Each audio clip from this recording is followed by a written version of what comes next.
Sexto Encontro Nacional dos Tribunais de Contas, uma realização do Tribunal de Contas de Santa Catarina e Atricom. Sejam todos muito bem-vindos. É com imenso prazer que nós iniciamos neste momento a sessão de abertura do Sexto Encontro Nacional dos Tribunais de Contas.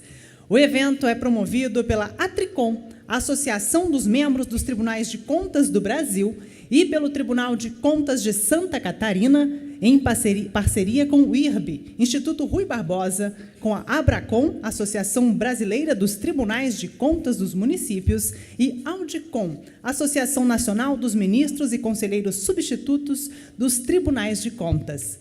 Em nome das instituições realizadoras deste encontro e da comissão organizadora, nós agradecemos a presença de todos, desejando o máximo de aproveitamento e uma feliz estada em Florianópolis. Senhoras e senhores, nós estamos aqui reunidos para iniciarmos uma jornada de aperfeiçoamento técnico-científico e avanços político-institucionais através da enriquecedora troca de ideias e experiências. Também será uma valiosa oportunidade de congraçamento entre os participantes. Nós agradecemos o apoio das empresas e instituições que contribuíram para a realização do evento. Sebrae Nacional, Serviço Brasileiro de Apoio às Micro e Pequenas Empresas, através do seu diretor-presidente Guilherme Afif Domingos. Sebrae Santa Catarina, através do seu diretor-superintendente Carlos Guilherme Zigueli. Fiesc, a Federação das Indústrias do Estado de Santa Catarina, através do seu ex-presidente Glauco José Corte e do atual presidente Mário César de Aguiar. O BID, Banco Interamericano de Desenvolvimento, e também Editora Fórum.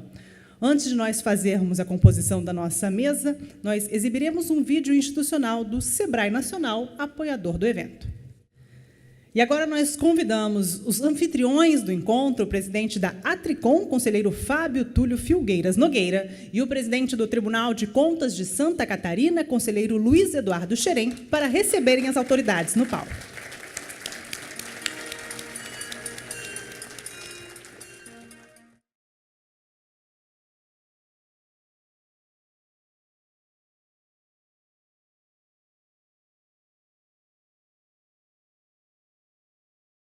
E, na sequência, nós convidamos, então, para que componham a nossa mesa de autoridades, o governador do Estado de Santa Catarina, Eduardo Pinho Moreira.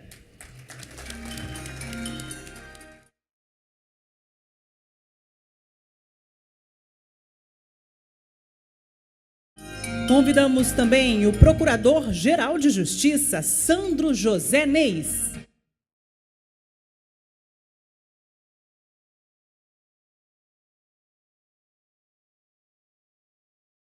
Convidamos o presidente da Abracom, conselheiro Thiers Viana Montebello.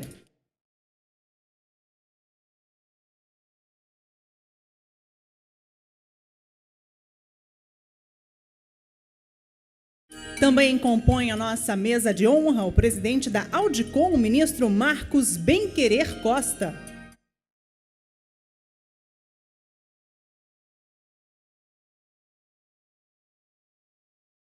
Na sequência, nós convidamos o presidente da AMCOM, procurador de contas Júlio Marcelo de Oliveira.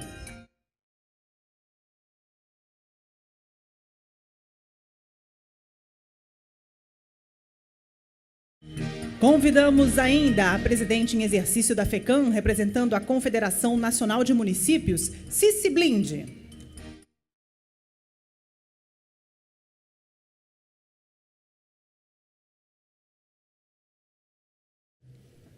Finalizando a composição da nossa mesa de autoridades, convidamos o presidente do Conselho Federal de Contabilidade, Zulmir Ivânio Breda.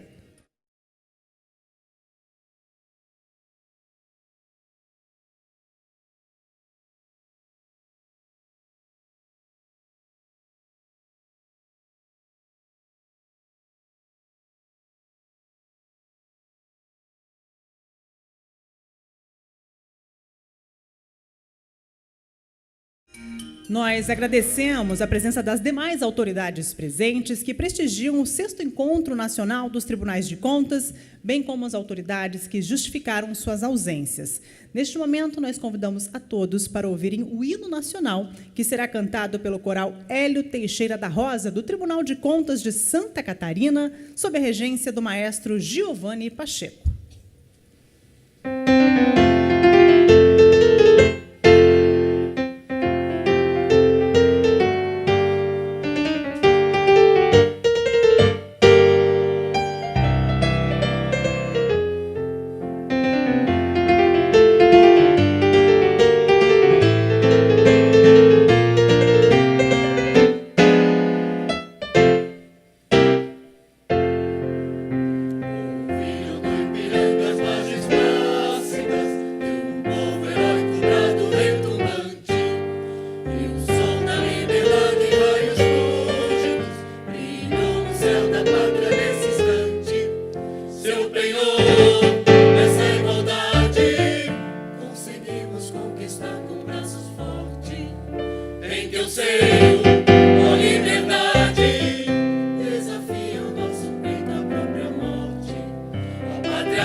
Nosso muito obrigada ao coral Hélio Teixeira da Rosa, do Tribunal de Contas de Santa Catarina, sob a regência do maestro Giovanni Pacheco.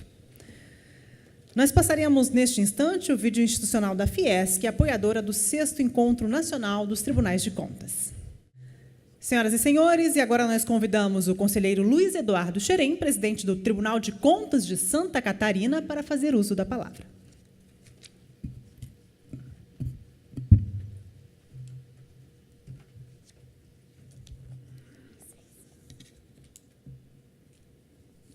Boa noite a todos.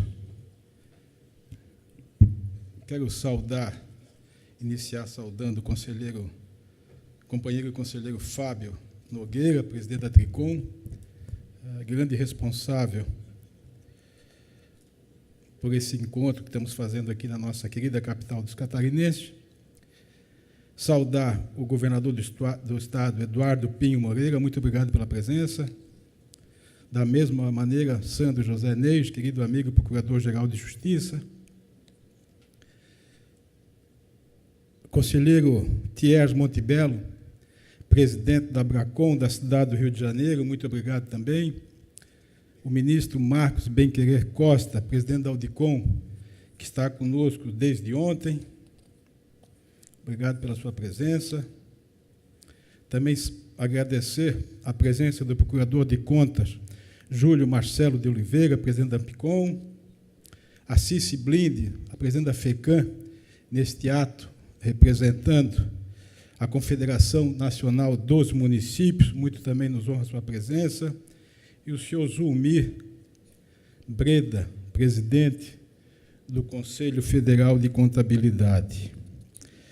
Peço aqui às demais autoridades presentes permissão para saudá-las em nome dos membros integrantes da mesa. Senhores servidores, conselheiros substitutos, procuradores de contas, senhoras e senhores, boa noite. É com imensa honra que sediamos este 6º Encontro Nacional da Tricom, o segundo a ser realizado neste Estado, uma vez que o 11º Congresso dos Tribunais de Contas foi realizado aqui em 1981. Procuramos mudar um pouco o modelo dos encontros anteriores, que se constituiu em showcase de boas práticas, contemplando-as nos eventos paralelos à plenária. Assim, a programação tomou por base o planejamento estratégico elaborado pela Tricom para os anos 18-23, o plano de gestão 18-19 e as portarias editadas este ano pela Tricom. Com base nesses documentos e em conversas com o presidente Fábio Túlio, foram compilados temas de interesse político institucional, com eixos temáticos bem significantes: inovação, integração, prevenção e eficiência. Teremos, ao todo, 50 horas de conteúdos e contaremos com 23 palestrantes, debatedores, painelistas em apenas 3 dias de evento. Tenho uma crença pessoal de que o futuro dos tribunais de contas depende da inovação, do uso da tecnologia da informação para maximizar os recursos humanos, que, se bem empregada, leva à prevenção tempestiva, trazendo o máximo de eficiência para o controle externo. A integração também é fundamental para o futuro das Cortes de Contas. Hoje, já é uma realidade graças ao trabalho realizado pela Tricom, mas que pode avançar ainda mais, congregando todo o sistema de controle externo nacional para uma atuação uniforme que também se reflita em maior eficiência ou efetividade. Quero deixar claro uma coisa: a prevenção não significa ausência de rigidez. O Tribunal de Contas é, sim, um órgão de fiscalização e não podemos perder esse foco. Devemos ser duríssimos com o mau uso do dinheiro público, principalmente com os desvios e desfalques, mas, quando possível, prevenir e orientar. Serão abordados vários temas e não quero cansá-los com os nomes. Na Feira da Tecnologia serão lançados o 4º aplicativo do Tribunal de Contas de Santa Catarina, o aplicativo da ouvidoria e um robô chamado TCIN 21, que atuará na análise dos editais de licitação, selecionando-os para atuação com base em critérios de riscos programados. Desenvolvidos esses pelo funcionário do Tribunal de Contas do Rio de Janeiro, Rafael Gonçalves, que está junto ao Tribunal de Contas de Santa Catarina. A transparência é um caminho sem volta. Com os recursos tecnológicos atuais, já é possível o acompanhamento em tempo real da gestão pública, bem como o controle concomitante dos atos administrativos. Os tribunais devem se reinventar para adequar sua forma de atuar a essa nova realidade. Seus cidadãos cada vez mais têm acesso à informação sobre as despesas públicas, mais os órgãos de controle serão cobrados por uma ação célere.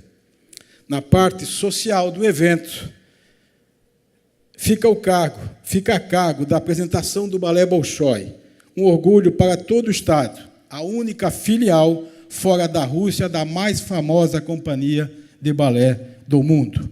E a nossa mini Oktoberfest, idealizado pelo querido filho de Blumenau, conselheiro desse tribunal, conselheiro Wilson Rogério Vandal, a quem já estendo o meu agradecimento. Não foi fácil organizar um evento posterior ao 29º Congresso dos Tribunais de Contas, realizado por Goiás no ano passado pelo TCE, TCM e a Tricom. Realmente, aquele congresso elevou o patamar em termos de organização e conteúdo, mas fizemos o possível para estarmos à altura daquele. Quero agradecer aqui ao presidente da Tricom, que nos lançou o desafio desse encontro, conselheiro Fábio Túlio Nogueira, amigo de todas as horas. Ao secretário executivo da Tricom, o Leonardo da Silveira, incansável nas nossas buscas em momentos de angústia. Aos servidores do TCE, comandado pelo comandante Casanova, coronel Casanova, Ademar Casanova, que também, diuturnamente, se esforçou para o sucesso desse evento.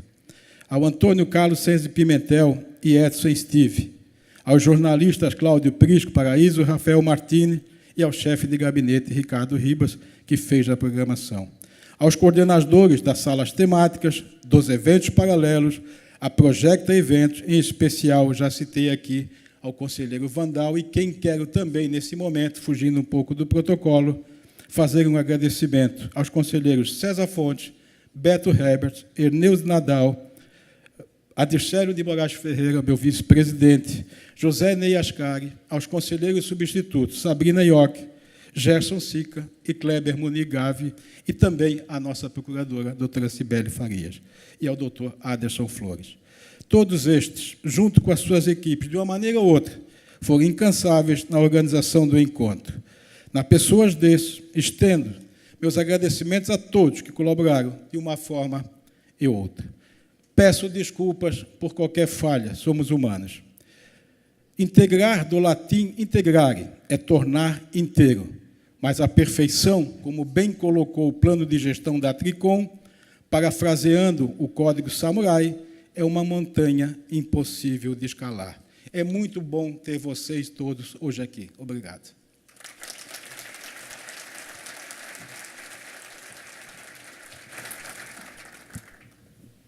Na sequência, nós convidamos o ministro Marcos Benquerer Costa, presidente da Audicom, para fazer uso da palavra.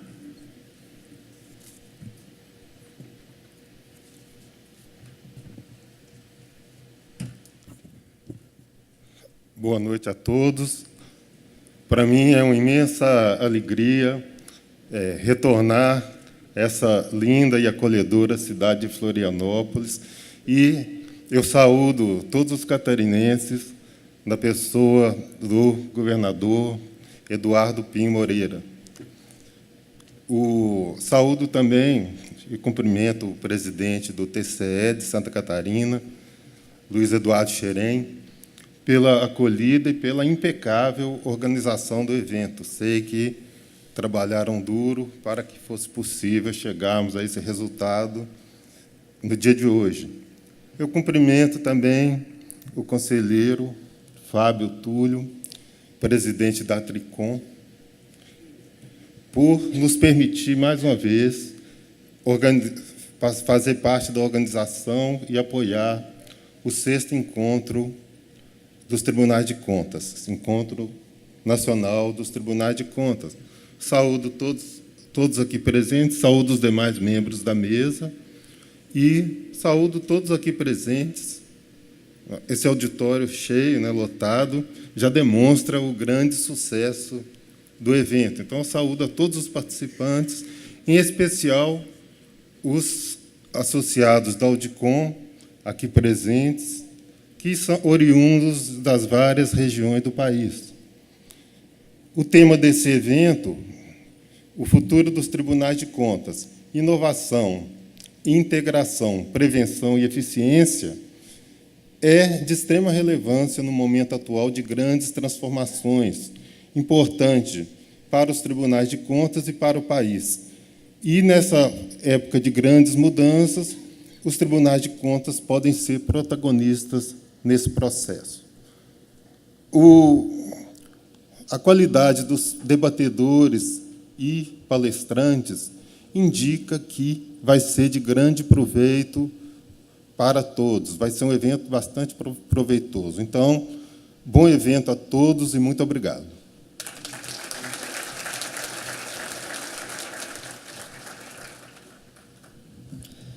Nosso muito obrigada também ao ministro Marcos Benquerer Costa, presidente da Audicom. Na sequência, nós convidamos o conselheiro Thiers Viana Montebello, presidente da Abracom, para que também faça uso da palavra.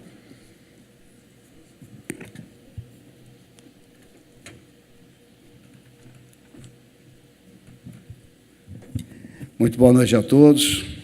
Minha saudação muito especial à mesa e na pessoa do nosso anfitrião, conselheiro Xerém, eu transmito à mesa os cumprimentos afetuosos, faço a saudação também ao evento, a grandiosidade do evento, a qualidade do evento que se inicia com essa grandeza toda, aos meus queridos colegas e amigos, aqueles que estão na ativa e aqueles que já saíram do nosso convívio permanente como conselheiros, mas que continuam oferecendo para nós todos as suas inteligências, as suas experiências, o seu talento. Esses eventos são, a meu ver, têm uma importância especial pelo convívio que nós temos, porque nos vemos pouco, não nos vemos com grande frequência, porque cada um do seu estado, mas quando nos vemos com muito afeto, com muito apreço, com muita estima. O aprendizado nosso não se dá só nos eventos, ele é permanente, ele é constante. A troca de conhecimento, de experiência, de boas práticas dos tribunais de contas, ele se dá pela atuação muito expressiva, muito significativa, muito presente da Associação dos Tribunais de Contas do Brasil. E eu, como presidente da Associação dos Tribunais Brasileiros, dos Tribunais de Contas dos Municípios, vou nessa esteira. Eu digo que nós somos coadjuvantes do brilho da Tricom.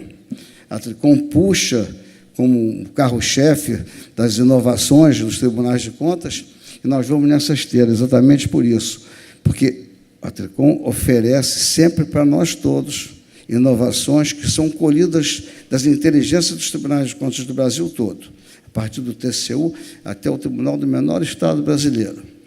Mas pelo interesse, pela paixão profissional, pela autoestima que tem cada um dos conselheiros brasileiros, dos quadros dos tribunais de contas brasileiros, dos auditores, dos conselheiros substitutos, o empenho dessas pessoas no aprimoramento das suas funções, no aprimoramento de um controle moderno, um controle atual, um controle com uma visão prospectiva, um controle com uma visão não só e tão somente punitiva, mas muito mais coadjuvante do sucesso da administração pública.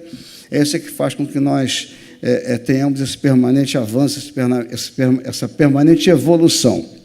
Mas esse encontro, presidente Fábio, presidente Xerém, autoridades que compõem essa mesa, na minha visão pessoal, é poder rever os colegas todos.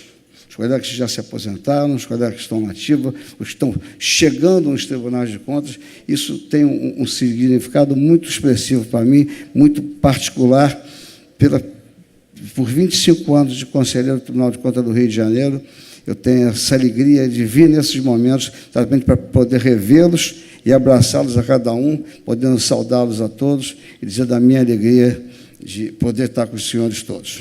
Muito obrigado, um sucesso muito grande nesse evento, que isso é inevitável, sucesso é inevitável. Muito obrigado. Nosso muito obrigada também ao conselheiro Thiers Montebello, presidente da Abracom. Na sequência, nós convidamos o excelentíssimo senhor governador do Estado de Santa Catarina, Eduardo Pinho Moreira, para também deixar sua mensagem.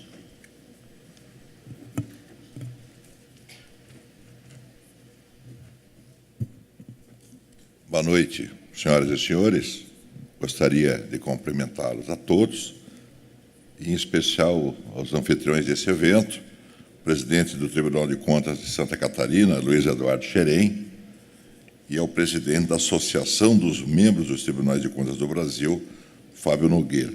Saudar os demais membros da mesa de honra desse evento, em especial a única mulher participando desse momento, prefeita Cici Blindi, e quero fazer esse relato, prefeita de um pequeno município de Santa Catarina, mas ela espelha bem a coragem e a fibra da mulher catarinense pela sua participação efetiva nos momentos extremamente importantes do nosso Estado, mulher extremamente corajosa, que nunca deixa de expor, né, aquilo que ela pensa e aquilo que ela aponta. E ela sabe do que eu estou falando, porque ela assume posições extremamente corajosas. Então, em nome da prefeita Cici Blindi, gostaria de dar um cumprimento especial a todas as mulheres aqui presentes.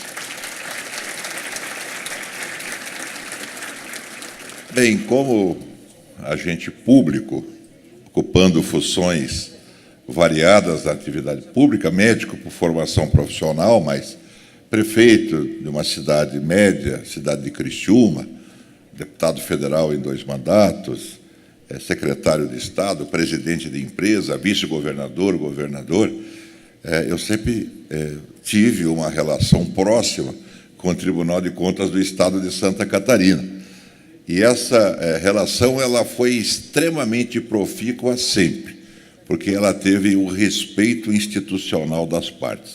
O Tribunal de Contas de Santa Catarina, e sobre ele eu posso falar, é um tribunal extremamente operoso, respeitoso com os agentes públicos e colaborativo, ao ponto de que, no dia de ontem, o Tribunal de Contas do Estado de Santa Catarina devolveu um recurso extremamente importante para o Executivo Estadual poder fechar as contas do ano de 2018, cumprindo obrigações extremamente importantes em áreas vitais para o conforto e a segurança e a qualidade de vida do povo de Santa Catarina. Então, essa relação de troca, ela é verdadeira, ela é de prevenção, como foi dito aqui, não há o espírito punitivo do Tribunal de Contas de Santa Catarina, e, nesse sentido, eu acho que, como teremos aqui um evento pela programação extremamente eclético, variado,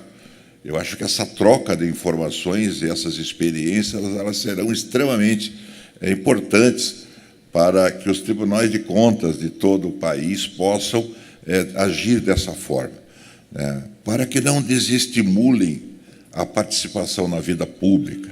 Eu acho que a orientação, a participação, o respeito que é demonstrado em Santa Catarina, e é claro que em outros estados do Brasil e municípios também, é fundamental para que nós não possamos ter esse caráter punitivo. Eu fui um dos constituintes brasileiros que escreveu a Constituição que está em vigor hoje. É claro que nós vivíamos um momento importante do Brasil, saindo de um governo militar, duro, em que as liberdades elas eram diminuídas, e nós fizemos uma Constituição extremamente benéfica e benevolente nos direitos e pouco exigente nos deveres. Claro, esse é um fato real que, de alguma forma, tem que ser corrigido. Por isso, eu, nessa campanha da qual eu não participei por uma decisão pessoal de retomar a minha vida familiar, profissional, eu defendia muito que nós escolhêssemos bons legisladores. Acho que está todo mundo numa expectativa com relação às mudanças que estão ocorrendo no Brasil, e elas são importantes. Né? Há 30 anos atrás, quando nós elaborávamos a Constituição brasileira, o doutor Ulisses Guimarães, a quem eu reputo um dos grandes estadistas do Brasil, ele dizia: ou mudamos ou seremos mudados. 30 anos depois, a mudança chegou de forma radical, mas não apenas no Executivo. No Legislativo é fundamental que nós tenhamos leis novas, que nós tenhamos modernização do Brasil, que nós tenhamos avanços para que o Brasil possa efetivamente mudar, porque essa mudança ela é necessária. E os tribunais de contas serão extremamente importantes nesse novo momento que o Brasil vive, né? Porque só a expectativa da mudança a movimentação econômica do país ela cresceu de forma exponencial. Vocês terem uma ideia, até ontem, em Santa Catarina, a receita do nosso estado ela teve um aumento de 15% sobre o mesmo período de novembro do ano passado. Isso mostra que há uma atividade econômica em expansão e que nós precisamos flexibilizar leis e precisamos ser claros nessa relação entre os poderes e, principalmente, desburocratizando. Acho que o que encarece a máquina pública hoje é a burocracia. Ela atrasa, ela dificulta, ela encarece, e, por isso, essas mudanças todas serão importantes. E os tribunais de contas do nosso país serão vitais pela experiência, porque homens e mulheres que formam os nossos tribunais são experientes em setores, uma mistura de oriundos da atividade pública e política com aqueles que são inerentes de concursos públicos por competência. Então, acho que essa mistura que torna o Brasil uma condição de avançar de forma mais rápida. E que esse evento que se inicia hoje aqui em Florianópolis, em Santa Catarina, um estado que os recebe de braços abertos, que a troca de experiências aqui seja extremamente profícua para o futuro do Brasil. Vocês são fundamentais nesses avanços e, por isso, eu desejo boa sorte e muitas conquistas. Obrigado.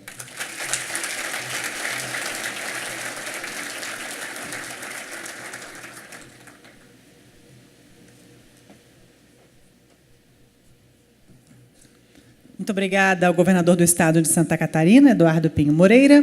E, na sequência, nós convidamos o conselheiro Fábio Túlio Filgueira Nogueira, presidente da Atricom, para fazer uso da palavra.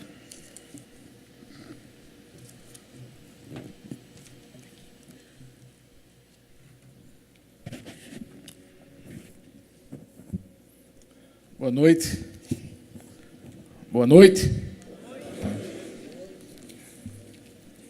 Eu quero saudar inicialmente o grande anfitrião, presidente do Tribunal de Contas do Estado de Santa Catarina, nosso estimado amigo, conselheiro Luiz Eduardo Xerém, a quem, desde logo, dirijo os mais escolhidos cumprimentos por este evento. Quero saudar Sua Excelência, o governador deste Estado, Eduardo Moreira, dizer que é uma honra, governador, tê-lo conosco neste instante. Saudar o ministro Benquerer, presidente da Audicom, cumprimentar o presidente da Abracom, conselheiro Thierry Montebello, presidente também do Tribunal de Contas do município do Rio de Janeiro, saudar o presidente da Ampicom, procurador Júlio Marcelo, também nos honra com a sua presença, Procurador-Geral de Justiça do Estado de Santa Catarina, doutor Sandro Josanês, também importante presença que nos honra. Saudar o senhor Zulmir Breda, presidente do Conselho Federal de Contabilidade, e, por fim, a presidente em exercício da FECAM, que é a Federação dos Municípios de Santa Catarina, prefeita de São Cristóvão do Sul, neste ato representando o presidente da Confederação Nacional dos Municípios. Aliás, há poucos dias assinamos um convênio em Brasília, uma demonstração nítida, inequívoca, da disposição de promover a integração com todos os órgãos brasileiros, e, nesse sentido, prefeita Cici, a CNM tem um papel importantíssimo. Quero cumprimentar de forma muito especial todos os meus queridos amigos, conselheiros substitutos, procuradores, técnicos, servidores, de todos os tribunais de contas do Brasil. É um prazer enorme. Eu peço permissão para saudá-los na pessoa do nosso grande líder, presidente Valdecir Pascoal. Minhas senhoras, meus senhores, Brasil, um país. Poderia ser tradução de imensidão, sinônimo de riqueza. É verdadeira contemplação de beleza, berço de matas, fonte de águas cristalinas. É a vibração das ondas de um mar multicores, com as suas pedras preciosas, esmeralda, turquesa, turmalina. Uma natureza superlativa, medida na extensão do rio Amazonas, no vigor das cataratas do Iguaçu, na resiliência da Caatinga do Nordeste, nos mistérios inexplorados de suas grutas e cavernas, nas esculturas desafiadoras dos cânions, na vastidão de terras produtivas, no curso abençoado do Rio São Francisco, um sol fulgurante de luz e de vida. Um gigante de inumeráveis recursos que compõem toda essa magnitude. Essa imponência tem identidade, tem feições, tem os braços do abraço, tem a capacidade da superação, tem o dom da generosidade, a gentileza da hospitalidade. Ele tem um gênero que se chama gente. Os brasileiros são a expressividade da força, são a substância mais significativa desta pátria. Permitam-me um breve desvio de raciocínio para um registro. É sobre gente, governador. É sobre gente e cidade brasileira.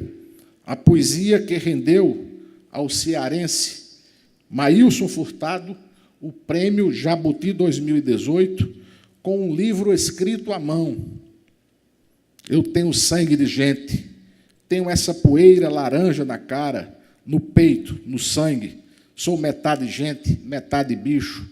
Sou sertão da cidade, sou pedaço água, ferro, terra. Sou rio, trilho, rodagem. Fecho aspas. Pois bem, um país com tanta fartura, incontáveis capacidades para o desenvolvimento, lamentavelmente, ainda faz a sua gente sofrer. Milhões de analfabetos, milhões na pobreza, milhares sem acesso à eletricidade nem à água potável, enfim, milhões de desassistidos. O Brasil ainda comporta graves máculas, muitas delas resultantes ou agravadas pela corrupção. A gestão pública, cujo dever precípuo é gerenciar os recursos públicos, zelando pela sua efetiva aplicação, muitas vezes o subtrai para fins escusos e indignos para o enriquecimento ilícito. O combate à corrupção se inclui no extenso escopo de ações dos tribunais de contas brasileiros. Contribuir para a redução dos índices de pobreza e de analfabetismo que tanto infelicitam e envergonham, atuar pela dignidade das pessoas, contribuir com a preservação da grandeza do Brasil, especialmente a cidadania, que distinguimos como a mais valiosa, é a nossa imperiosa missão. É preciso que o controle externo enxergue, alcance e contemple cada cidadão deste país continental. E para alcançar os lugares mais ermos do Brasil, escolhemos um caminho, o aprimoramento.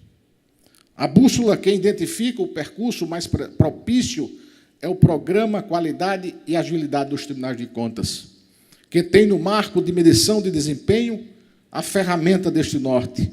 O ponto de partida é um olhar interior. Com o MMDTC, identificamos as nossas próprias fragilidades, os aspectos vulneráveis das atividades de fiscalização e controle. Esse reconhecimento nos permite mudar de rota, nos aponta a direção da efetividade, a segurança da melhor condução. Possuímos um diverso e inumerável banco de dados da administração pública. Para manejá-lo com o necessário domínio, para obter dele os melhores subsídios, o sistema dispõe da rede Infocontas. A possibilidade de compartilhamento dessas informações favorece a tomada de decisões, fornece elementos para o planejamento das auditorias. É um acessório indispensável ao controle externo moderno, concomitante, cautelar. Assim se tem prosperado. Membros e técnicos dos tribunais de contas absolutamente envolvidos nesse processo construtivo, descobrindo métodos inéditos, desenvolvendo novas ferramentas, fazendo o melhor uso dos recursos tecnológicos, produzindo boas práticas. O sentimento de cooperação, de coparticipação, de permuta, é a força motriz na condição das nossas ações. A persecução pelo aprimoramento que se alimenta da persistência e do desejo continuado em corrigir prováveis imperfeições, que ganha reforço na compreensão da dinâmica com que se apresentam as demandas sociais e na necessidade de contemplá-las. É um processo inexaurível. Afinal, tudo passa pelo crivo do controle externo, inclusive as suas próprias atividades. As escolas onde estudam as nossas crianças, os hospitais onde são atendidos os nossos doentes, necessitam, sim, estar em boas condições. As estradas por onde trafegam produtos agrícolas, combustíveis, alimentos, medicamentos, insumos de toda a espécie e, principalmente, pessoas, precisam estar minimamente transitáveis. Os cidadãos precisam contar com a segurança de ter a integridade física e bens invioláveis. Enfim, todos os serviços públicos merecem um olhar clínico. Precisamos pensar no futuro do planeta. Aliás, isso significa cuidar da nossa própria sobrevivência, incluir em nossas agendas os objetivos do desenvolvimento sustentável. Não é jogo de cena, é urgência. Nos chama a ação imediata à destinação dos resíduos sólidos. Afinal, somos cada vez mais numerosos, mais induzidos ao consumo e, consequentemente, mais geradores de lixo. Requer a cuidar da situação dos nossos recursos hídricos.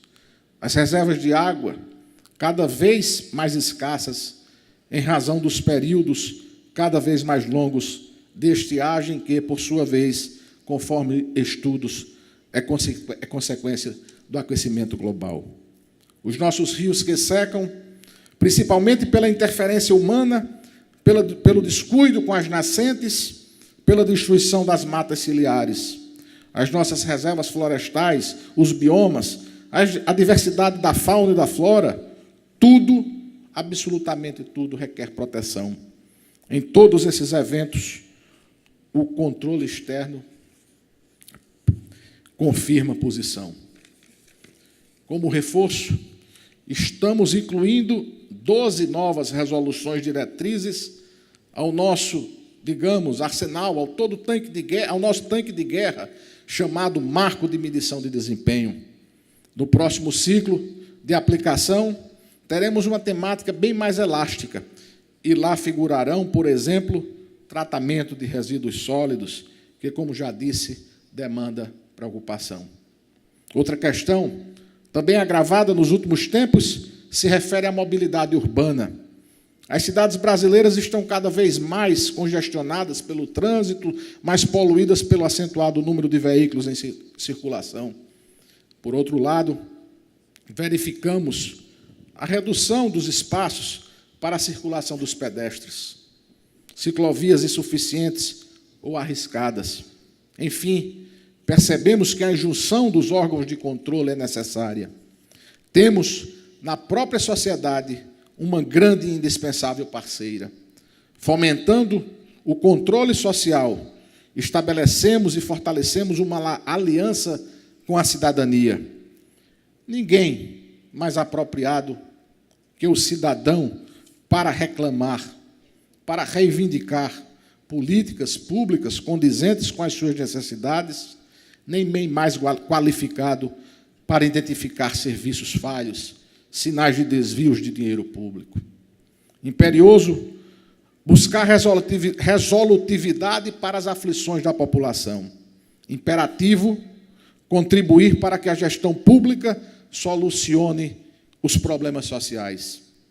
Esse é o lado mais primoroso do controle externo, tantas vezes incompreendido, constantemente criticado por seu viés punitivo, mas esse semblante vem sendo paulatinamente desmistificado. As ações pedagógicas estão definitivamente inseridas na rota dos tribunais de contas. A aproximação com o gestor público também nos aproxima da cidadania. Afastados os mal-intencionados, sobram inúmeros com o interesse de acertar, de produzir a boa governança. Esse é um resultado da relação harmoniosa com os poderes públicos. Relação harmônica e profícua, mantida com todas as instituições da República.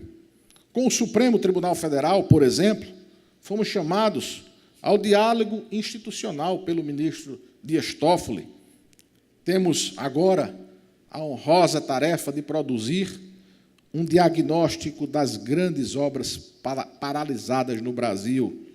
Temos a missão de contribuir para que serviços essenciais não sofram solução de continuidade e, ainda, para que a retomada das construções promova um aquecimento na economia do país.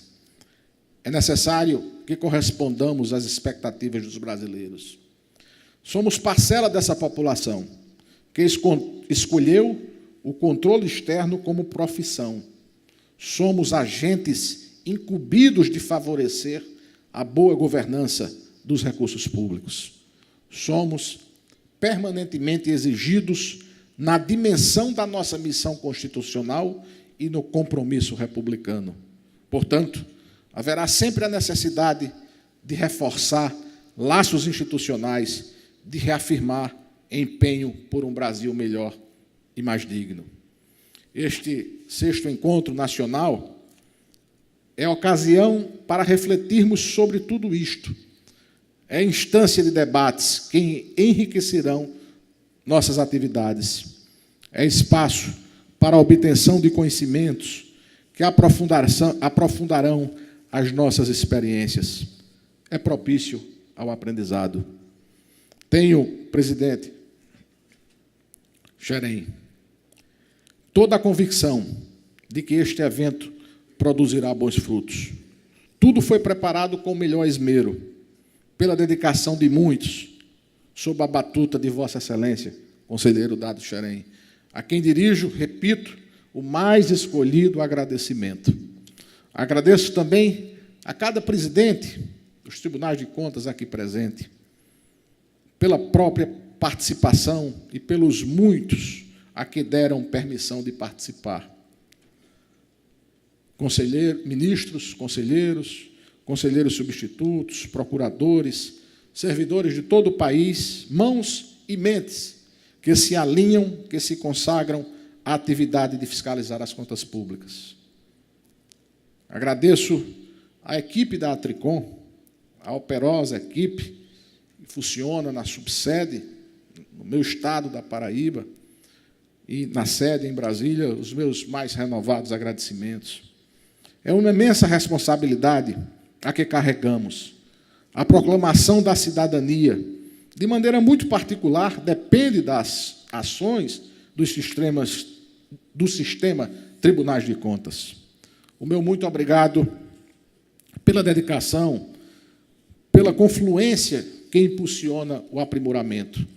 Impossível olvidar os parceiros, sem os quais o sexto encontro teria brilho menos intenso.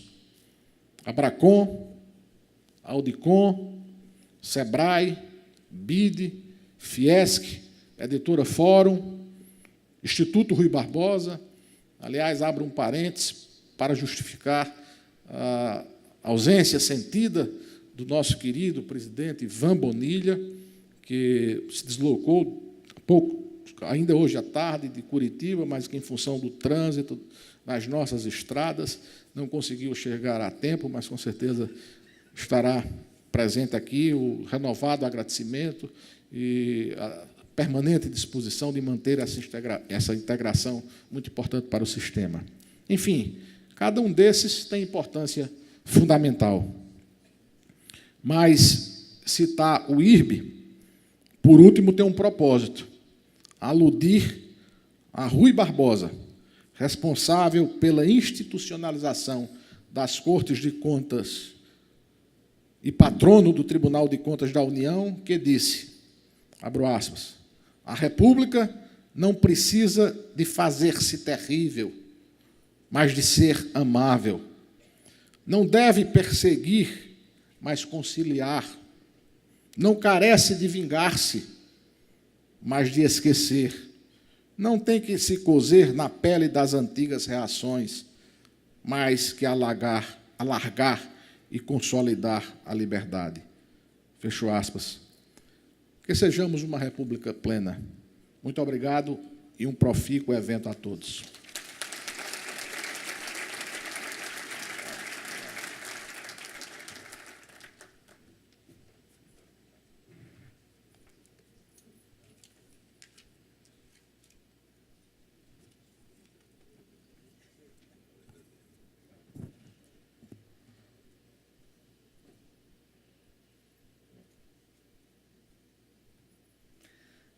Muito obrigada ao conselheiro Fábio Túlio Filgueira Nogueira, presidente da Atricom.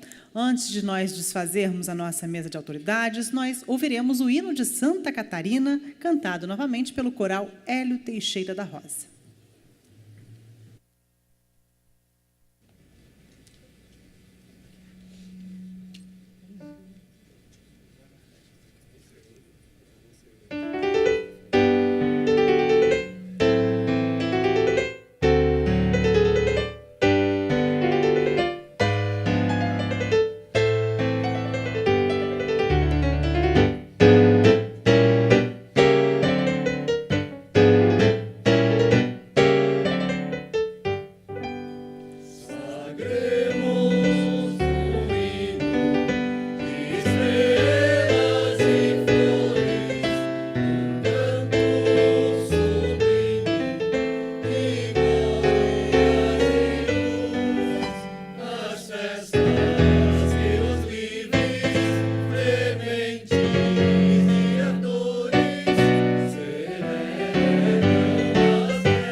Muito obrigada ao coral mais uma vez. Nós agradecemos a presença de todos, solicitamos às autoridades para que retornem aos seus lugares na plenária, pedindo apenas que permaneça no palco o conselheiro Fábio Túlio Filgueiras Nogueira.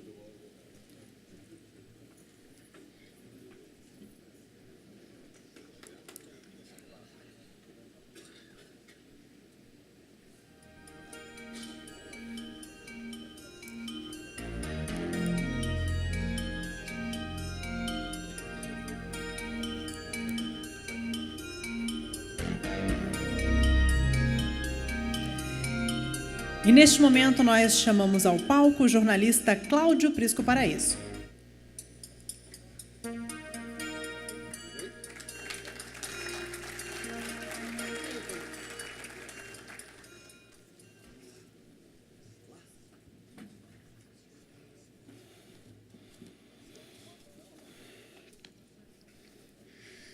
Muito bem. Boa noite a todos e a todas. O nosso querido, estimado e amigo e admirado Ricardo Noblat já está aqui conosco. São 69 anos de idade, completando 52 de atividade profissional em fevereiro de 19. Foi repórter, redator, chefe de reportagem, chefe de sucursal, colunista político e editor nos jornais Diário de Pernambuco, Jornal do Comércio, A Tarde, O Dia, Jornal do Brasil, Correio Brasiliense, o Estado de São Paulo e o Globo. E nas revistas Manchete, Isto É e Veja. É titular do blog do Noblat desde 2004, o primeiro blog político da história brasileira. É coautor do livro O Complô que elegeu Tancredo, e também dos livros O Céu dos Favoritos, A Arte de Fazer um Jornal Diário e O que é Ser Jornalista. Resumindo, nós temos aqui hoje para desfrutarmos o mais talentoso e completo jornalista político do Brasil. A saudação agora do presidente Fábio Nogueira ao jornalista Ricardo Noblat.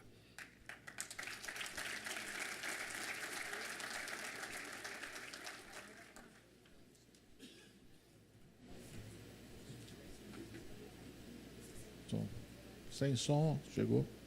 Eu queria começar protestando, viu, Prisco? Você podia ter pulado a idade do Noblat, né? Esse jovem não aparenta ter os 69 anos. Mas tem outra alternativa. Mas eu quero, agora, já que estamos mais descontraídos, sem as amarras protocolares, dizer que eu comecei hoje à noite descumprindo todos os compromissos. Eu assumi o compromisso ontem e hoje à tarde com o presidente Xerém de que eu e ele, ou seja, ambos, falaríamos por 10 minutos. Como ele ultrapassou, falou 13, me deu o gancho para falar 20. Então, não tenho mais o que dizer e ninguém aguenta mais me ouvir. Eu quero, em nome da Atricom, dizer que é uma honra muito grande tê-lo conosco, Ricardo Noblat.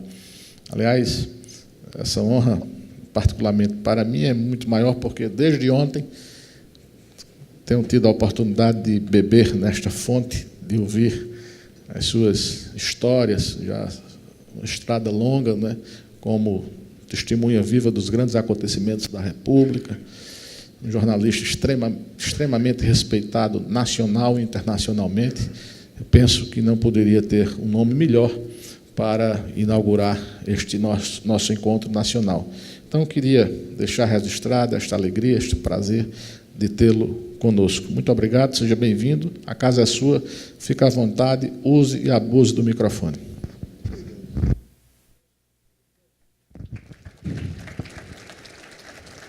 Pois não, Prisco.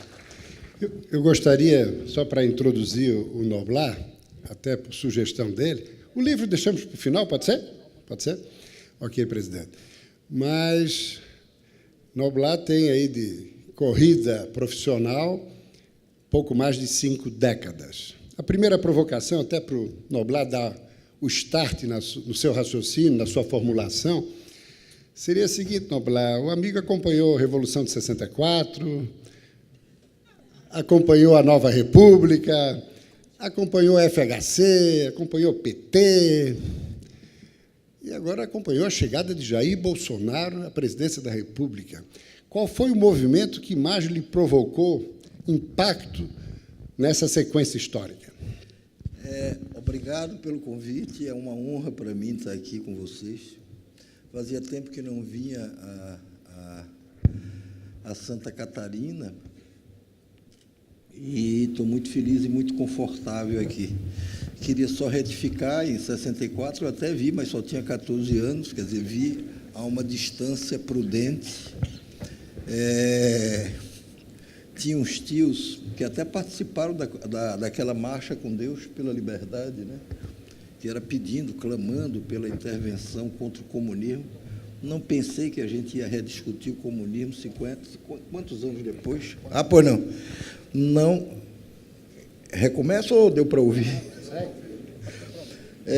Não pensei que, tantos anos depois de termos marchado contra o comunismo, quer dizer, eu era menino de 14 anos, mas meu tio tinha marchado, iríamos novamente discutir o comunismo, mas esse é um país muito, muito surpreendente, e a gente é capaz de, mesmo com o comunismo enterrado na maioria dos lugares, a gente é capaz de ter uma eleição que, eventualmente, passa por esse tema. Mas, tentando ir direto ao assunto, não sei de qual desses fatos mais. O fato mais importante é sempre o mais recente, pelo menos é aquele que a gente lembra com mais facilidade. E estamos vivendo esse fato, que é um fato transcendental, talvez da eleição seguramente mais singular que nós já tivemos. Eu costumo chamar de, brincando, da eleição do fim do mundo porque tudo se reuniu e convergiu para uma eleição absolutamente extraordinária, como foi essa que recentemente enfrentamos.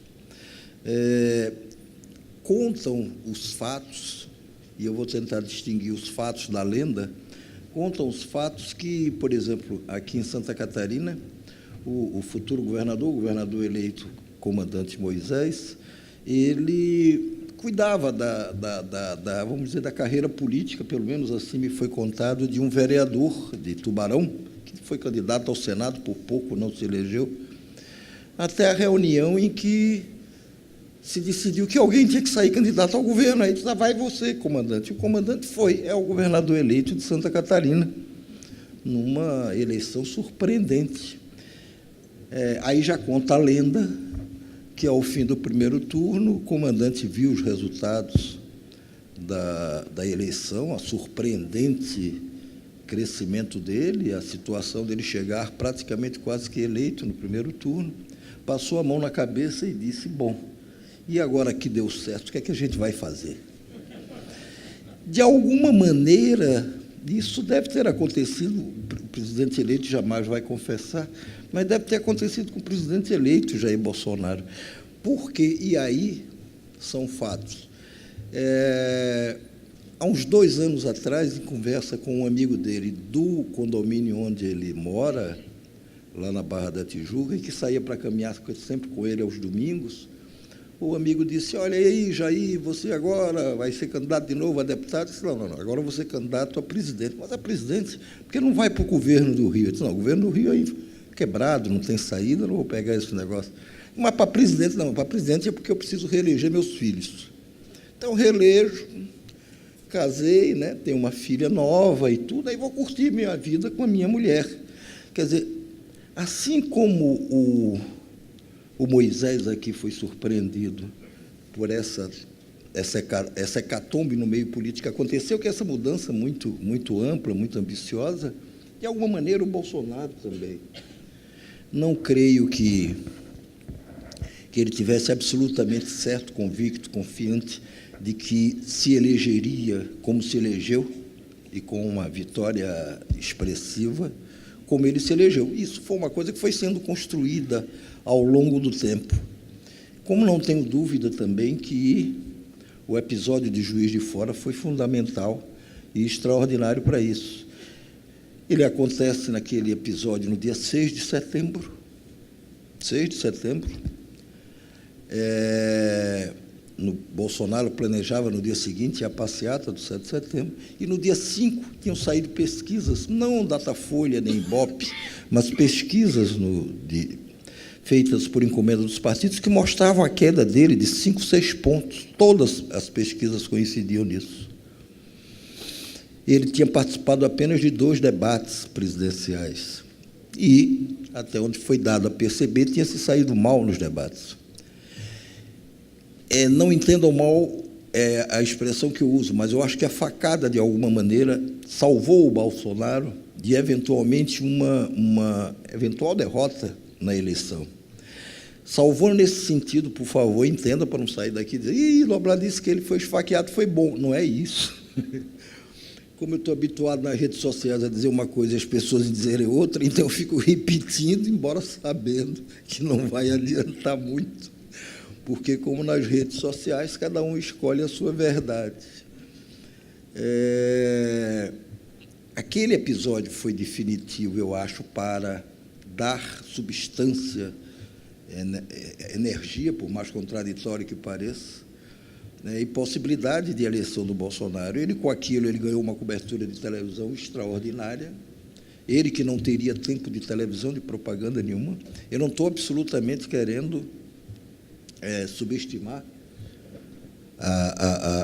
o desempenho dele, nem os valores dele, nem longe de mim. Estou apenas tentando analisar com uma certa frieza, se é que é possível analisar alguma coisa com frieza, o que aconteceu ou está acontecendo. Aquele episódio, eu acho que foi muito importante para a eleição dele. E eu falo de eleição de fim do mundo porque é uma eleição que convergiu, ou que você teve uma convergência de uma série de fatores absolutamente extraordinários, não é?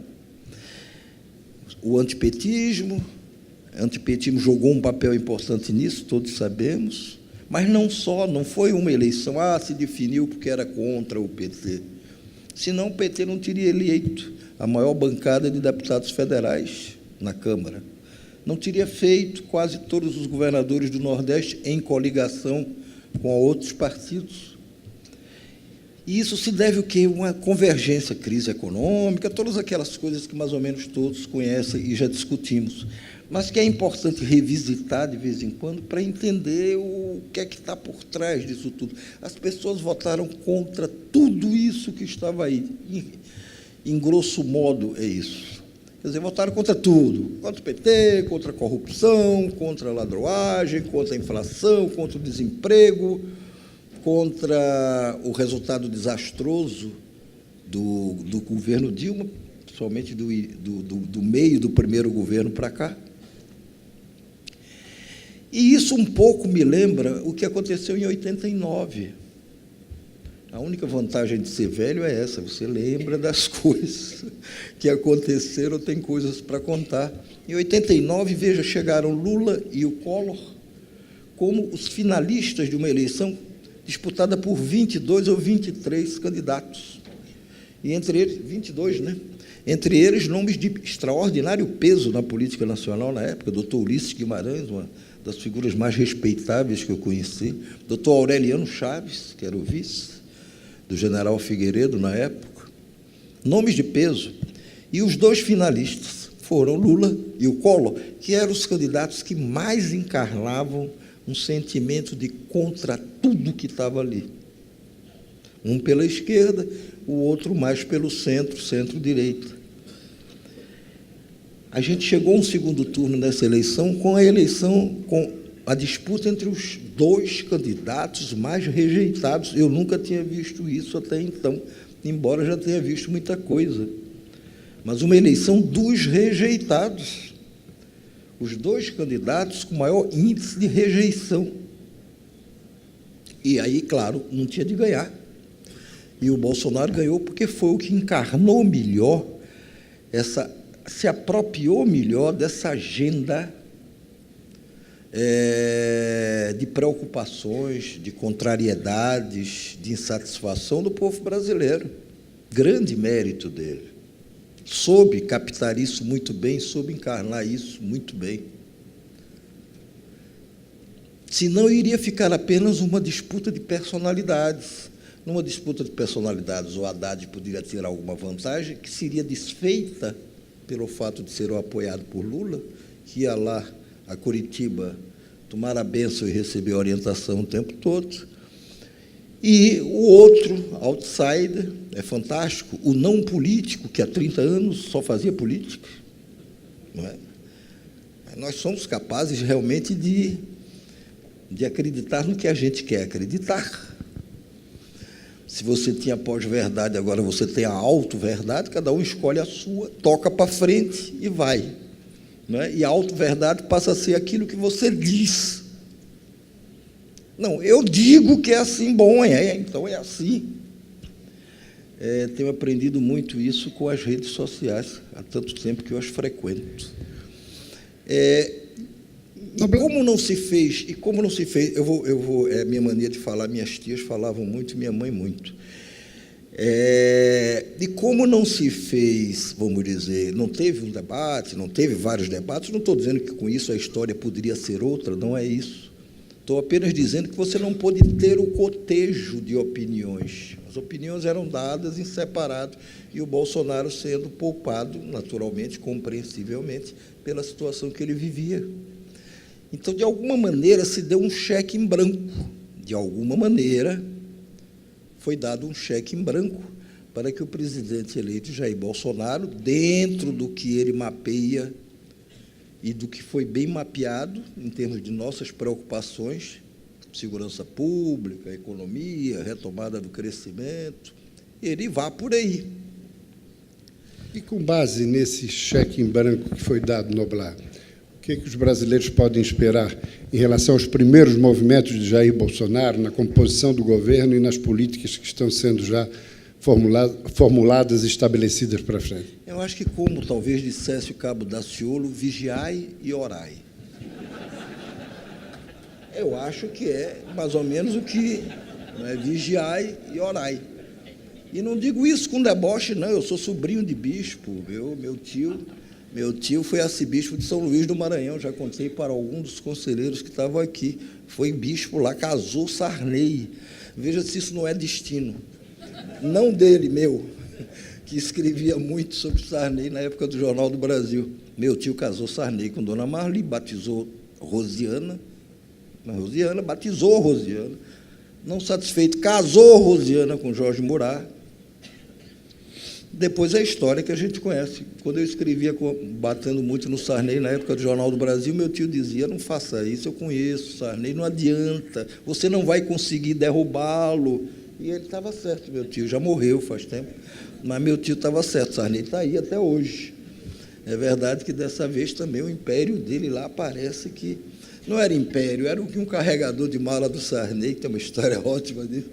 Sarney feliz, tinha ganho uma eleição muito tempo atrás, eleita filha e tudo, e aí ia para o aeroporto, aí o carregador ouvia falar mal na televisão, a oligarquia, e aí, presidente, nossa oligarquia ganhou, não sei o que, ganhou, não sei o que. Ele achava que era uma coisa a favor, o carregador de mala do Sarney no bom sentido, que eu estou falando, também antes que digam, depois que eu falei que Sarney carregava mala, não é isto. Mas voltando, se não me perco. Perspectiva, Bolsonaro. Essa é uma pergunta fantástica, porque é que todo mundo faz, né? Como vai ser? Eu acho que Bolsonaro tem dificuldade de saber como vai ser. Ele tem uma vaga ideia, como o comandante Moisés aqui, que foi surpreendido também com a sua própria eleição. É razoável que tenha sido assim. Também não pensa que é muito diferente em alguns outros lugares, não. Eu comecei a ler o livro agora sobre o Trump, chamado Medo, recomendo, é fantástico, de um daqueles jornalistas famosos pelo escândalo de Watergate, o Bob. O Trump, até a última hora, ele achava que ia ganhar, mas também achava que não ia. Você lendo os bastidores da campanha do Trump é fantástica, ele era uma absoluta zorra, completa desorganização, ganhou um pouquinho de organização no fim, mas o povo o quis. Eu me lembro, no dia da eleição do Trump, o relógiozinho do New York Times começou a rodar a partir do momento em que começaram a ser apurados os votos, no dia da eleição. E o reloginho mostrava 85% de chance de eleição da Hillary Clinton. Era assim que a imprensa americana toda acompanhou, não por desatenção, não por incompetência, mas porque as pesquisas mostravam isso. Bom, às 2h da manhã o Trump estava eleito e os Estados Unidos de boca aberta.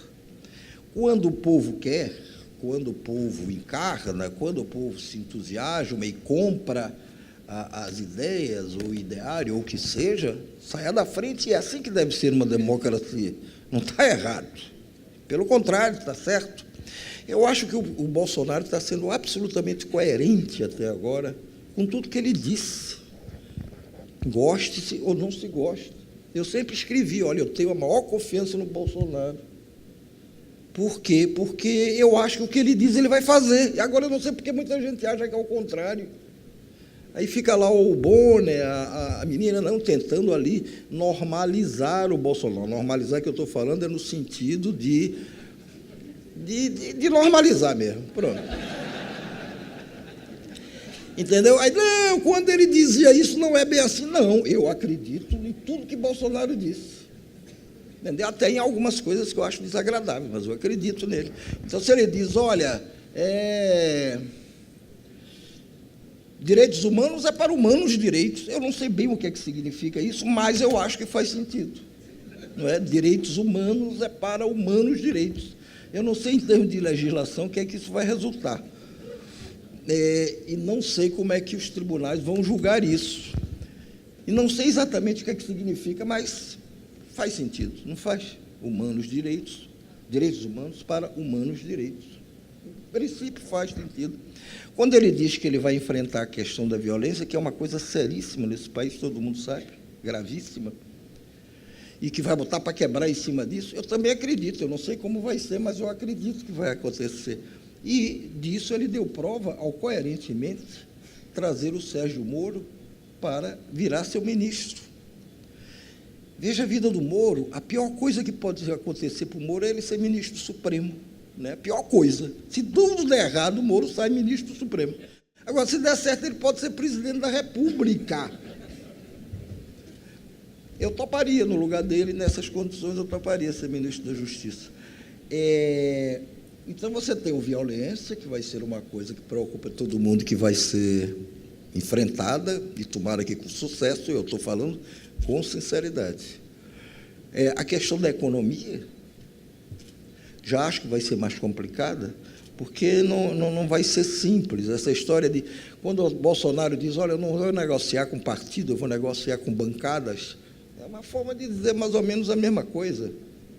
E aí todo mundo diz, não, pô, viu? Começou bem, não está negociando com partido, está negociando só com bancada. Disse, bom, eu não tinha me dado conta disso. É uma coisa interessante, nova, inovadora, não é? Original e muito diferente. É mais ou menos a mesma coisa, mas as coisas são como a gente imagina ou enxerga que são. Então, está contemplando bancadas, ao invés de contemplar partidos com lugares, está contemplando bancadas. É fato que, até onde se percebe, não está havendo toma lá da cá que existiu em todas as montagens de governo. Eu acho isso extremamente positivo, que não haja esse toma lá da cá. Mas você não vai governar sem um Congresso. E não vai governar com o Congresso só na base do oba-oba, cheguei. Não é assim. Você pode, eventualmente, não fazer o loteamento de governo como foi feito, mas nenhum deputado vai chegar ali, ou senador, principalmente deputado, e voltar sem mais nem menos qualquer coisa que, eventualmente, os contrarie. A reforma da Previdência, essa vai ter sérios problemas.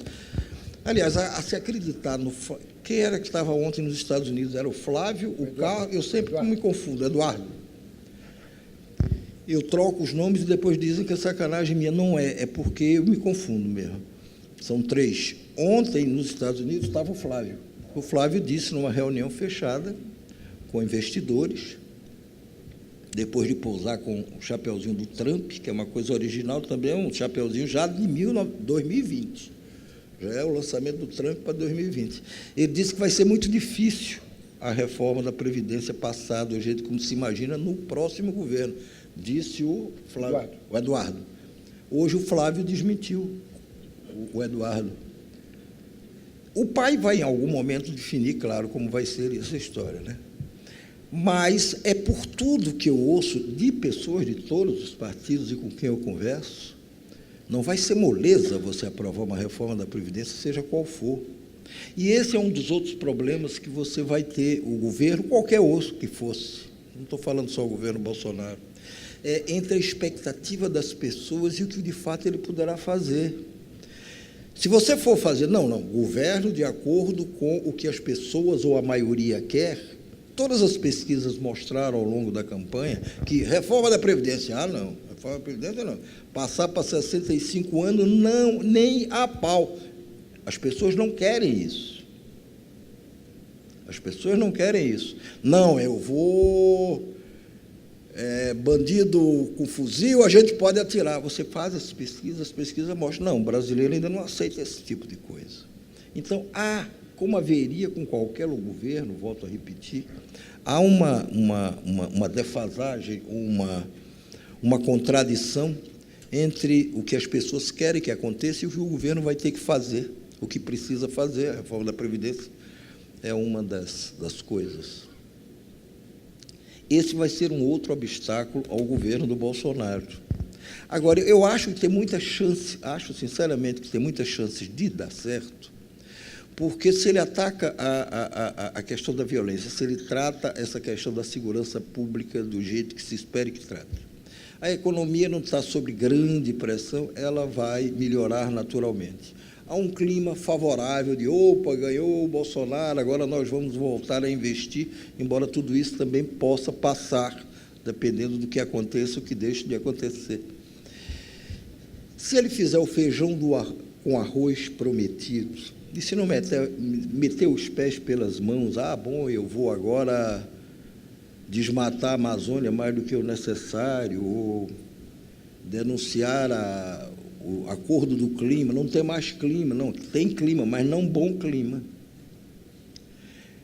Aí vai ser complicado. Se ele fizer o feijão com arroz, se o Moro se der bem ali, se o Paulo Guedes não mandar tudo às favas daqui a 6 meses, porque nunca teve experiência de fato, tocar algo, e muito menos da dimensão do que ele vai tocar, poderá dar certo, respeitado o que a gente aconteceu. As pessoas foram votar também, as pessoas, a maioria, uma parte delas, não tinha memória da inflação que o Sarney teve, era assim, 80% ao mês.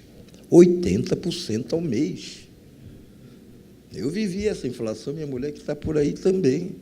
Eu pegava meu 13º e comprava de fralda descartável, porque era mais barato comprar o 13º todo de fralda descartável, porque a gente tinha uma criança em casa, do que ficar comprando aos poucos, porque os preços eram remarcados o tempo todo. As pessoas votaram também sem uma memória do real, da estabilidade, de tudo, sem uma memória do que foi o regime militar. Para quem viveu, estou falando para as pessoas da minha idade, que são poucas aqui, para quem viveu sabe que não foi moleza. E produzimos esse resultado, que tem que ser respeitado, E eu acho que só nos cabe, a essa altura, por tudo que a gente já viveu até agora, estamos todos no mesmo barco. Eu acho que um dos legados bastante negativos dos últimos 13 ou 14 anos de PT foi a coisa do nós contra eles, essa divisão do país entre nós contra eles. Eu só temo que não seja agora o eles contra nós. Então, a gente não pode substituir apenas uma coisa pela outra. Noblat falou em economia e também colocou a questão da economia e da segurança pública. Para fechar o tripé, corrupção. E público aqui, Tribunal de Contas, que é um guardião das contas públicas. Que falar da corrupção em termos do novo momento que vai viver o país, considerando os antecedentes de Lei Lava Jato. Os senhores sabem disso melhor do que eu. Quer dizer, esse sentimento todo está por trás, talvez seja a coisa mais forte, por trás de tudo, de todo esse resultado produzido pela eleição. Acho que, claro, tem um aspecto positivo, extremamente positivo, de se combater finalmente a corrupção nesse país, de finalmente ter se enfrentado isso. E tem um perigo muito grande, um subproduto disso, que também está por trás desse resultado eleitoral, que é da demonização da política. Sinto, mas não há saída para nada sem a política. Política no sentido da negociação no bom sentido, da construção do consenso, da discussão dos problemas, dos acordos que sejam capazes de construir saídas palatáveis. Isso é a política. Isso você faz dentro de casa. Quando meus filhos eram pequenos, eu tinha que tomar partido em algum momento, no meio de uma confusão daquelas de um contra o outro. Por isso que eu acho engraçado quando cobram do jornalista, não, cadê a isenção? Não existe isenção. Cobre do jornalista honestidade. Honestidade. Você ser capaz de ver um fato e não vou manipular esse fato, contar de outro jeito. Mas não cobre isenção. Você toma partido desde quando você começa a educação dos teus filhos, e, enfim. A demonização da política, subproduto dessa corrupção, ela é muito negativa, eu acho, para a construção de um futuro mais razoável. Porque não há saída que não seja uma saída política, a não ser o que? Uma saída autoritária. Eu acho que o país não quer isso. Embora, também é uma outra coisa importante, embora haja um evidente enfraquecimento da satisfação das pessoas, dos brasileiros, com a democracia, isso as pesquisas mostram, ainda assim se tem uma maioria de brasileiros, segundo o Datafolha, aí na faixa de 60 e poucos, segundo outros, numa faixa de 50 e poucos, ainda amplamente favorável à democracia. Esse é um ponto que me preocupa, não porque eu acho que o Bolsonaro vai chegar lá e dar um golpe, que é como muita gente, principalmente que perdeu a eleição, acha. Não acho isso, acho que a gente já avançou muito e as instituições já sofreram vários estresses e foram submetidos e superaram esses estresses. Eu acho que é um sistema de contrapeso que funciona, mas que a gente deve atentar para o fato de que a democracia no mundo já esteve mais em alta do que está hoje, de que a democracia tem se enfraquecido em vários lugares do mundo. Eu acho que a gente tem que prestar atenção nisso, para que nada de parecido se repita ou possa acontecer por aqui, a não ser que a gente invente um outro regime mais interessante do que a democracia. Até agora não me parece que tenham inventado. Não sei se foi essa a tua questão. Muito bem, é isso aí. Agora a provocação final do presidente Fábio Nogueira. Vamos lá, resumindo toda a sua análise calcada aí na longa história de vida, de experiência, minha pergunta é curta e objetiva. Você é otimista com o atual cenário? Você guarda uma expectativa positiva? Acho que o Brasil... Veja, eu tinha me preparado, tinha uma longa conferência para fazer, uma palestra imensa, inesgotável, porque deve ser o hábito de falar muito. E estava toda mais ou menos arrumadinha. Mas também eu vivi uma experiência traumática uma vez, em Curitiba. Eu tinha ido para a inauguração de um site, lá, na época que site era novidade, e eu fui fazer uma palestra lá. Só que a palestra lá era numa boate, muito diferentemente daqui.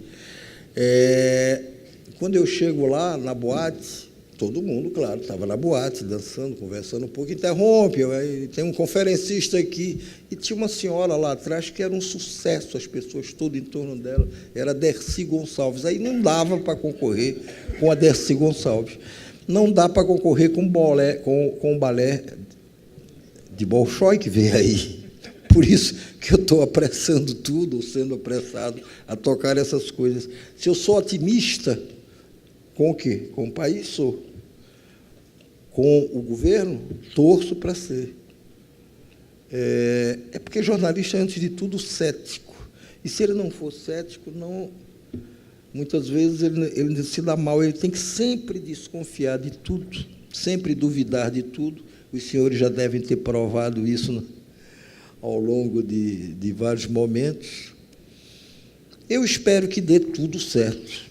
Torço para que dê tudo certo e acho que a gente não tem outra alternativa a não ser torcer para que dê tudo certo.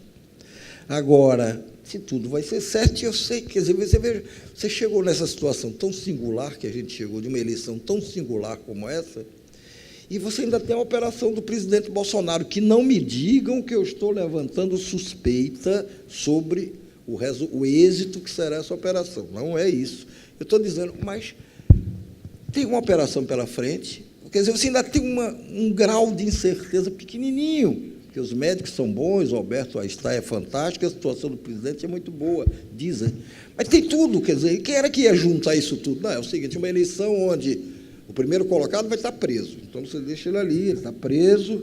Então, imagina se alguém te propõe, vamos fazer uma eleição com esse quadro. Primeiro colocado das pesquisas, esse está preso, não vai participar, mas vai ficar fazendo de conta que vai participar até a última hora.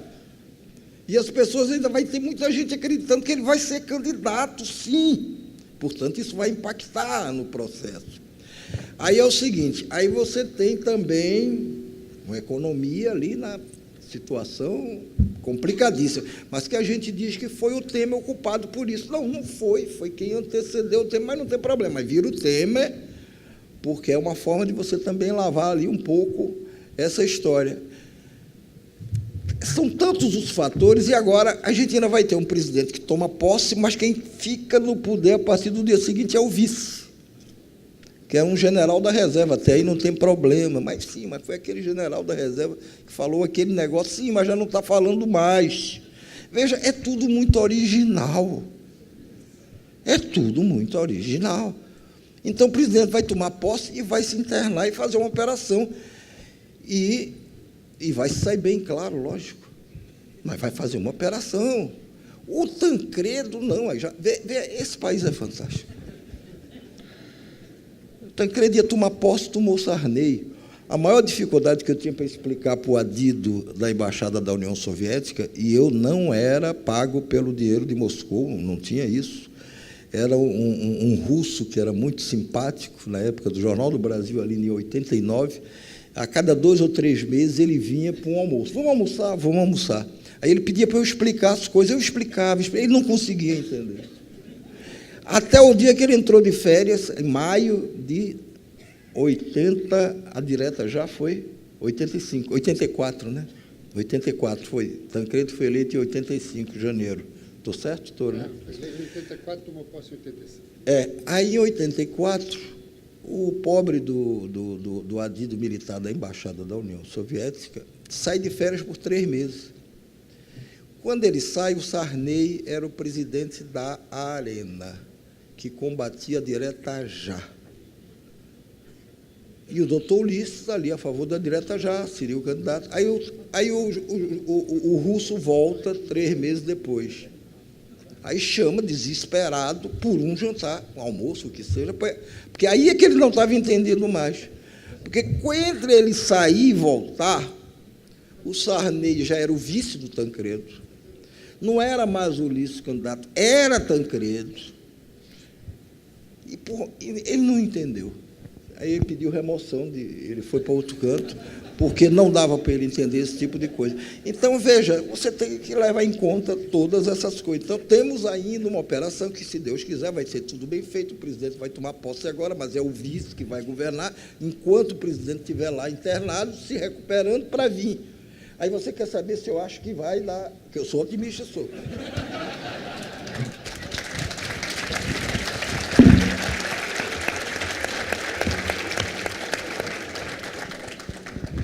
Vamos lá, para fechar com chave de ouro, o seu sentimento me remete ao genial Ariano Suassuna. Ariano dizia o seguinte, certa vez perguntaram, né, sobre o estado de espírito dele, ele disse, olha, o pessimista é um sujeito, por natureza, amargo, né? O otimista, ingênuo, para não dizer bobo. Eu sou um esperançoso realista. Eu acho que é o que você é, o que nós somos. Muito obrigado, foi uma honra.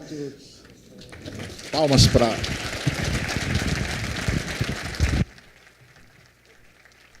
Já ia esquecendo de entregar, Noblar, desculpa.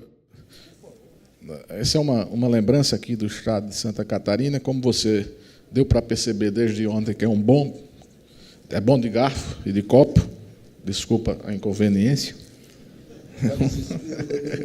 para desespero da sua esposa, é um belo livro aqui, produzido, A Rota da Cerveja e do Vinho, aqui de Santa Catarina. Espero que você desfrute do vinho e das sugestões do livro e das sugestões do livro. E da farinha, que ela ficou apaixonada.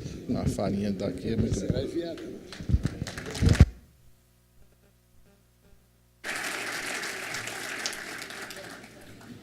Muito obrigada mais uma vez ao jornalista Ricardo Noblat pela participação aqui na abertura do nosso evento, também ao jornalista Cláudio Prisco Paraíso e ao conselheiro, então, Fábio Túlio Filgueiras Nogueira, que participaram desta conferência magna de abertura. Uma boa noite a todos.